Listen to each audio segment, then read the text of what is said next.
Hello and good afternoon, CTS231 Section 875 students for the Fall 2016 semester at Anne Arundel Community College. This is the second 8-week session for the CCNA 4 course from the Cisco Networking Academy, the Connecting Networks course. And this afternoon's video tutorial is going to be on Packet Tracer Activity 3.3.2.7, where we're going to be taking a look at configuring PAP and CHAP authentication.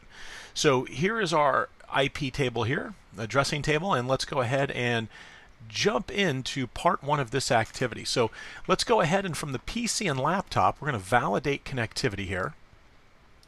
Whoops. And not from the config menu, but from the desktop menu, we're going to take a look at the command prompt, and we're going to see, can I ping 209.165.200.2? Probably going to ARP out there, and we'll miss the first ping, probably going to fail, but then we will be successful. There we go on the rest of the pings. And then let's go ahead and pull up the desktop here on the laptop, and let's ping that same address, 209.165.200.2. All right, so we've got full connectivity. Let's now jump to part two, where we're going to talk about configuring PPP as the encapsulation method. Now remember, PPP, unlike HDLC, PPP is sort of for interoperability. You can use PPP between a Cisco device and a Juniper device, or a Cisco device and an HP device. Whereas HDLC, it's a little different, and you're going to have issues. It's not going to function as you would anticipate, because Cisco's HDLC is sort of a bare bones minimum type of encapsulation protocol at layer 2, but it is Cisco proprietary. Even though it says HDLC, it's really, with that lowercase c, the text did a nice job pointing that out, it's CHDLC. So once again, Cisco took the standard, added in their secret sauce, and this is what HDLC really is on Cisco devices. So let's go ahead and start out here. Part 2, step 1 on router 1. Let's go ahead and set up the encapsulation as PPP. So we'll go from user exec to privilege exec into global config, and the interface is serial 01 serial 000. So let's get into interface serial 000 and just simply say encap PPP, right? And that's it. Now this is going to take the interface down. Remember, what we're going to see now is layer 1 is up, right? So in other words, the clocking is up. Do show IP interface brief, but what we have is we've got layer 2, right? Our encapsulation at layer 2, the encapsulation protocol at layer 2 is down, and the reason is we've got HDLC on one side and PPP on another. So if I was to say do show interface serial 000, we could also confirm that we are using PPP, right? So typically the default is this will say encapsulation HDLC, and now it says encap PPP, and you can see the link control protocol LCP is closed. And so all of these, and these are all affiliated with PPP. You won't see this with HDLC. So you've got the IP control protocol, the CDP control protocol, the link layer control protocol, and these are all associated with PPP. But since it's down, everything is going to be closed. We can't negotiate because the other side is not running PPP, and we're going to sort that out here in just a second. So now let's jump onto router 2. And we're going to do much the same thing. We're going to do much the same thing here on router 2. Let's make this a little larger. And so on router 2, let's go from user exec to privilege exec. And then into global config, into interface serial 000. And we're simply going to say encap PPP. Right? Now this is actually going to solve the issue that we had where the interface was in a up-down state. And our interface is going to change into the up-up state, as you can see right here. Oh, sorry. And I actually did the wrong serial interface. I apologize. It actually shows serial 00 here. It's serial 00. Oh, sorry, 001. I apologize. Looking at the wrong router even. All right, let's go ahead and get into serial 001. And again, it shows up here because we haven't changed the encapsulation yet. But now we're going to do that. So encap PPP, and there we go. The interface goes down because this is the interface facing router 3. So I was thinking we were on this top router here, which is the router we're going to get on right now. So now we're on to router 3, that top router there, that has serial connections that go to router 1 and router 2, but router 1 and router 2 have changed both of their serial connections encapsulation to PPP as opposed to the default HDLC.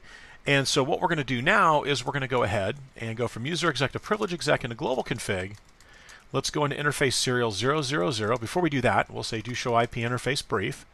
And you can clearly see here, right? And there's serial 000 that it is up down. And serial 001 is also up down because those two links are HDLC on router 3, but they're PPP on routers 1 and 2 respectively.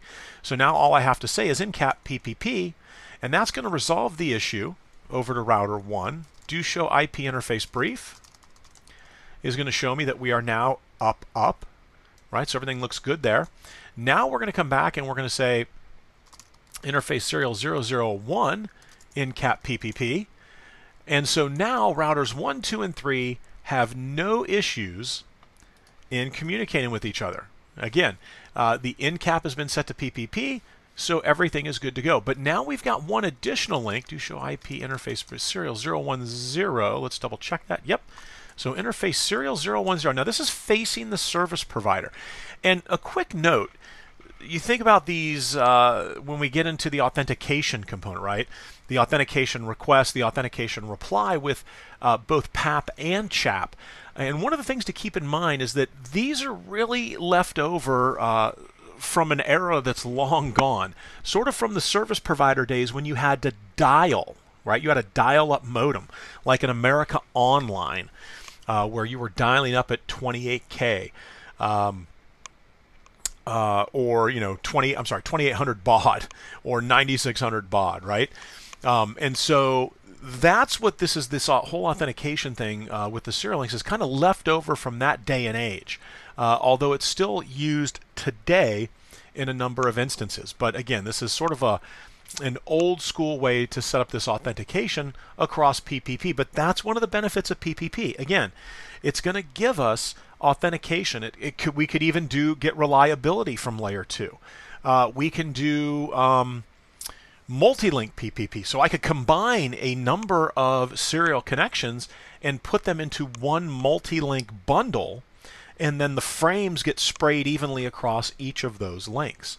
So PPP does much more than HDLC in addition to that interoperability component, which is very, very important in environments where you've got or where you have multiple vendors. So we'll set the Encap to PPP on the link here over to the service provider. So now we're going to click on the cloud, and this is going to probably skew the screen, right? And there we go. But here is the ISP router. So now we're going to jump on the ISP router as well. And it was typically on the ISP router where the PAP or CHAP challenge, and let's even set the, is going to let us know, it's not going to let us set the host name. So it's basically going to let us come in here and do one thing. Interface, let's get into the global config to do that. Interface serial 000, Encap PPP, and that's going to bring that interface back up. All right, so we can simply just hit the back button up here. Right, I think it tells you, yeah, click the back button in the upper left, or the alt left arrow would have got us back to our main screen here. All right, so now router 3, when we take a look at the connections on router 3, do show IP interface brief. All 3 serial connections are in the up and up state. Very important. So now they want us to validate connectivity one more time. So let's come back here and let's see. Can we still connect out? We can. On the PC, can we still connect out? All right, we've got connection out here beyond the internet cloud out to the web server. And that's what we were hoping for. So that's going to take care of setting the encapsulation, right? Remember, and in fact, this is an important point. Let me pull this up. If you tried to set, in terms of order of operations, I'm going to come on to a Cisco router here that has a serial interface, show IP interface brief, and let's get into interface serial 000. Oh, first, let's get into global config, interface serial 000. And once we're here, if I was to try to say PPP authentication CHAP and hit enter, you're probably wondering, well, wait a second, how is it possible that the command isn't there? Because we know that you can run the PPP commands on the serial interface. So if I say PPP question mark, or PPP question mark, none of the commands are there. In fact, when we do the question mark here under that serial interface, you're going to notice that the PPP command is not here, right? Because it would be right in here between OSPF v3 and rate limit is where we would see it. But it's not there. It's not until you say Encap PPP that now when I say PPP, I get all of these options. And in fact, if I were to, let me pull this back up and show you that, there we go. Now when I say PPP, I get these options, right? I get the authentication option, okay? And, excuse me, and you get all of the different options that are available to you, but you have to say Encap PPP first, or those commands will not be there. So now we're on to part 3, right? And this is sort of the important part of setting PPP up, is making sure that we utilize the authentication, right? So there's going to be an authentication request, and there's going to be an authentication reply. And so it's on the router that we set the PPP authentication on that it is going to issue the request. So let's go ahead and walk through this. You can see here we've got router 1 to start with, and let's make that just a little smaller. So we're going to start with router 1. And where are we at here on router 1? So let's exit out of the interface config mode. So now we're going to configure a username, right? So the username is going to be what? It's R3, and we're going to set it as secret, and we're going to say that the password is class. Now, once we set the username up, or you're probably asking, why are we setting the username? Remember, we need to set the username up because that's going to be used to validate the authentication reply that we get back from router 3. And by default, the username or the host name that's being used is simply going to be the router name, right? So whatever you name the router, that's going to be the username that you use on the other side. Well, let's go into interface serial 000, and now let's set up PPP authentication PAP on router 1, and then you can see it took it down, right? Because now we're no longer, and let's see, do we have access to the debug PPP? We do. All right. So authentication. So I'm debugging the authentication on, turning the debug for the authentication on here so we can see what happens. So now let's go ahead, let's get back into global config, interface serial 000, and we've got, excuse me, the username and the authentication turned on, but now we have to say PPP PAP sent username. So this is important because a lot of learners get confused with the directionality of the command. So the username command, that is the local username and password database on the router. We set that username R3 secret class because when we get the sent username along with the password from router 3, we are checking it against this information right here that we just put on router 1. So that's why we put that statement in here on router 1, is so that when router 3 does his PPP PAP sent username, you can see right down here, he's going to send his username as R3 with the password of class, which is why we have username R3 with the password of class. And so on router 1, we've got that local configuration. So now this is what would be sent to router 3. So we're going to say sent username is R1, password is Cisco. So over on router 3, we're going to have a command that says username R1 secret Cisco.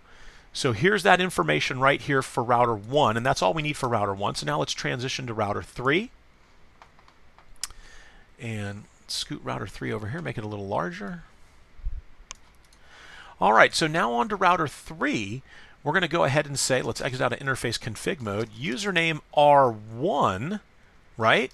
And the secret is going to be Cisco, because that's what we're going to check against what we get from router 1. Router 1 better be sending a PPP PAP sent username of R1 with a password of Cisco.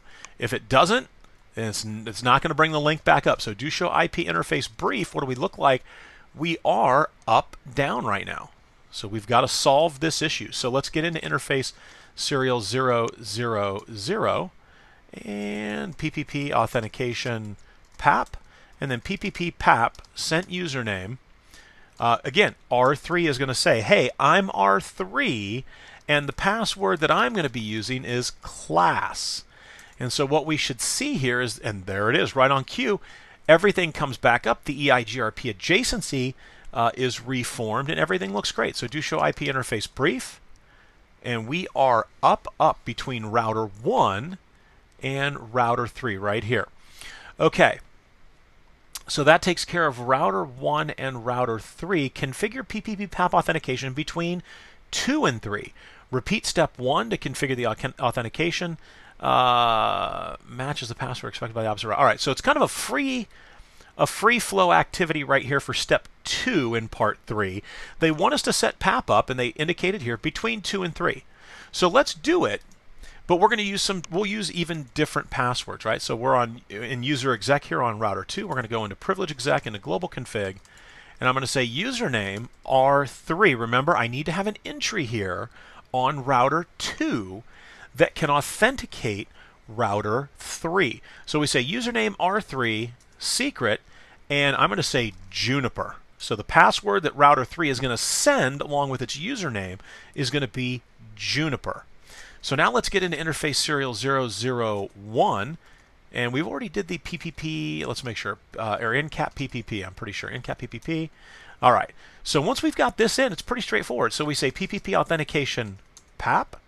Now you can see everything goes down, right? Because we don't have any settings on router 3. We've changed the authentication configuration. So then PPP PAP sent username. So router 2 is going to say, hey, I'm router 2, and the password that you should have, and when I say you, router 3, the password that you, router 3, should have for me, router 2, in your local username password database is going to be, and let's see, we used Juniper already, let's say Arista, another switch manufacturer. All right, so now we need to go over to router 3 again, right? And what do we need? Well, we need that username. So the username R2, when he comes in, his password is going to be Juniper. That's what router 3 is going to be validating, is that PPP PAP sent username is R2, and the password accompanying that username is Juniper, right? And then we also need to get into interface serial 001, and we're going to say PPP, or I think we already did this, authentication, or not authentication, sorry, encapsulation, PPP, let's make sure. And then we're going to say PPP authentication, PAP, and then PPP PAP sent username.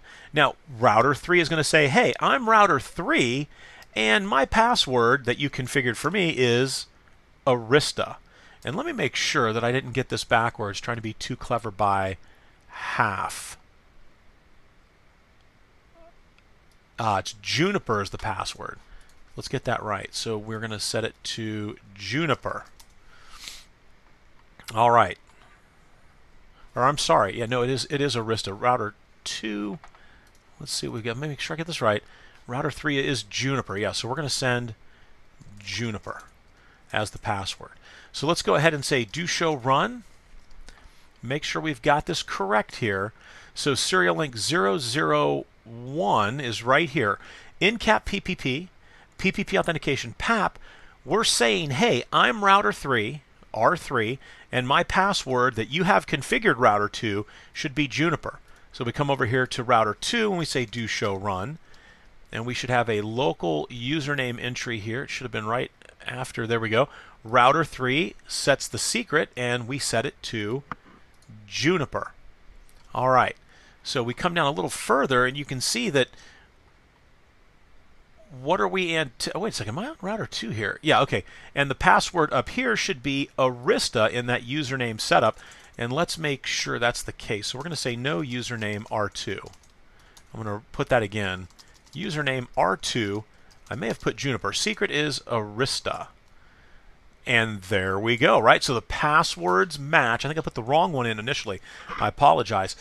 But again, it just goes to show you that you can set the password to anything you want as long as it's going to match what that PPP PAP sent username command is sending along. All right, so we took care of step 2. So now we get into, and again, with PAP, there really is no security, or not a lot. It's very unsecure, and it's typically your password's going to be, it's going to go in plain text, right? With CHAP, that is not the case. There's going to be an MD5 hash that's going to be used in order to facilitate the authentication. And so now we're going to configure PPP CHAP between router 3 and the ISP. Now, there's something interesting here, right? And let's take a look at this. We need to talk about this. They show you that you can actually set the password as a secret, right? Or a type 5 password with the MD5 hash. You cannot do this. On real Cisco routers, this cannot be done with CHAP. Because again, you're trying to hash a hash when you use the password as a secret instead of just simply saying password. So let's do this. It's going to work, but this is one of the things that I would like to see the activity 3327 have changed, because this is very misleading, is that students and learners are under the impression that, oh, I can hash the password so that it's a secret, and then that provides me with more security. And in fact, with CHAP authentication, it won't work. Okay, so here we are on router 3, and we're in global config, so we're going to say username, and actually ISP. That's right, because we're going to have the ISP, and we're going to have to set the username on that. So username ISP. Now, they set it to secret, so I'm going to stick with what they show.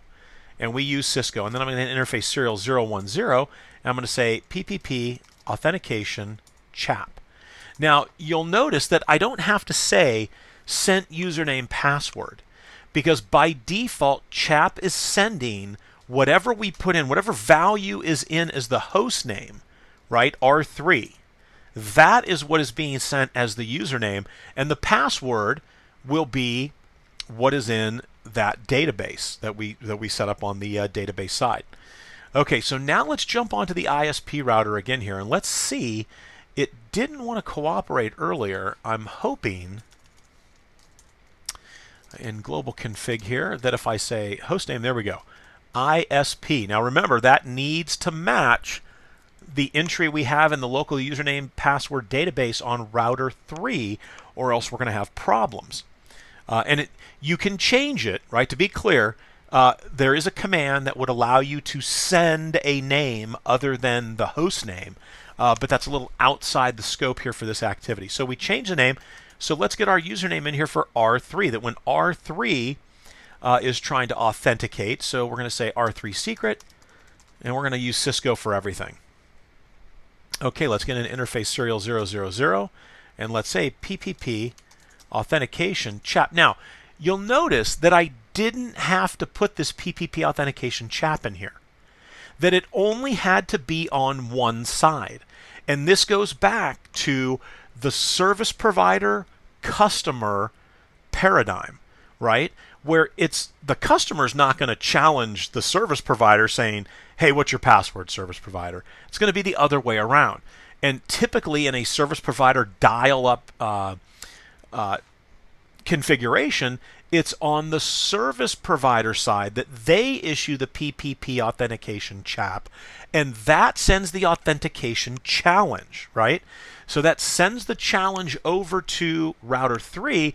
Then router 3 is going to reply back and say, I'm router 3, and the password that I'm using, excuse me, the password that should be expected is going to be Cisco. All right, so PPP authentication CHAP, right? You can see it went down and then came back up. So do show IP interface brief, right? We are up on serial 000. Everything looks good. If I come over here to, let's go to the back button, and then router 3, do show IP interface brief. All right, that looks good. So now let's go ahead and run our connectivity tests here. And do we still have connectivity? All right, I've got connectivity there. What about from the PC. All right, so we've got connectivity from both the PC and the laptop. But when we look over here, you can see we're still missing 10 points. And let me look back here to make sure. And actually, let's just check our results here and let's see what assessment item are they unhappy with.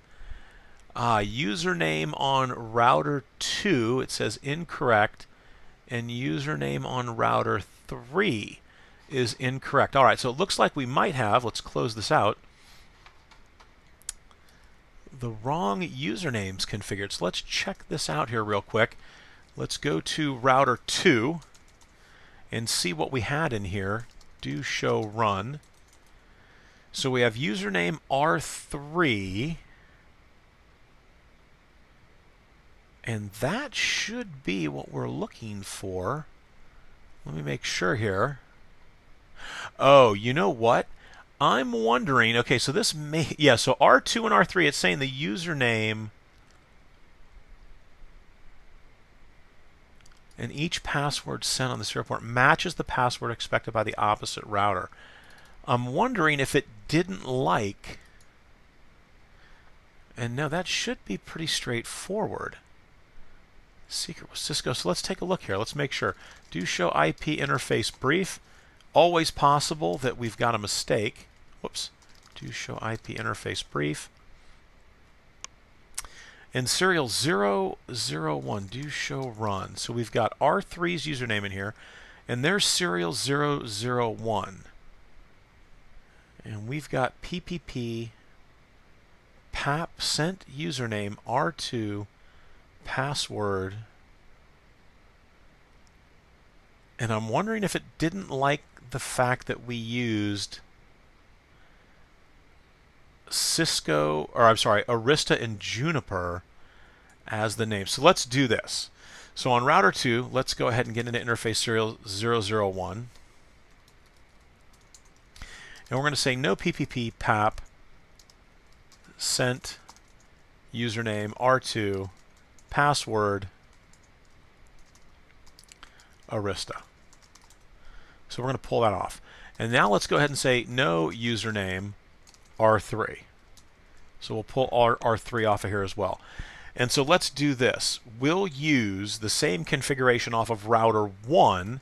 So we'll say username R3, secret class, and then interface serial 001.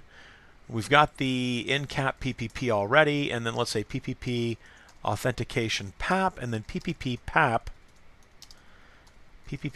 sent username. We're going to send, we would say we're R2 with a password of Cisco. Yeah, and that was actually it. Okay, so it marked us wrong for, it wasn't the username that was wrong, it was that didn't like the fact that we were using different passwords. So let's come up here and we're going to resolve the issue here on router. So no username R2, and then we're going to say username R2 secret, and we're going to set that secret to Cisco. And then we're going to get into interface serial 001, and we're going to say no PPP PAP sent username R3 password, and I think and let's see if it'll let us get rid of it right there, username R3. All right, do show run. Let's make sure it's off the interface. All right, and there it is right here.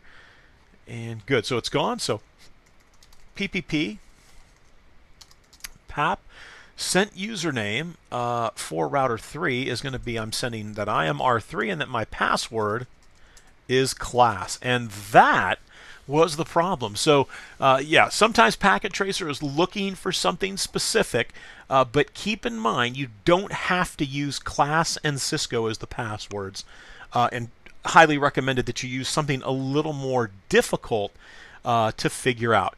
And again, let's double check here. Do we still have connectivity? We do. Everything looks great there. And then on the PC, everything looks great there. All right. Well, this is going to wrap up Packet Tracer Activity 3.3.2.7, where we took a look at configuring PAP and CHAP authentication. And remember, when you're doing CHAP authentication, Setting it as a secret is not going to work. It either needs to be a type 0, which is plain text, or type 7 password. All right, thanks for watching, guys, and good luck this week.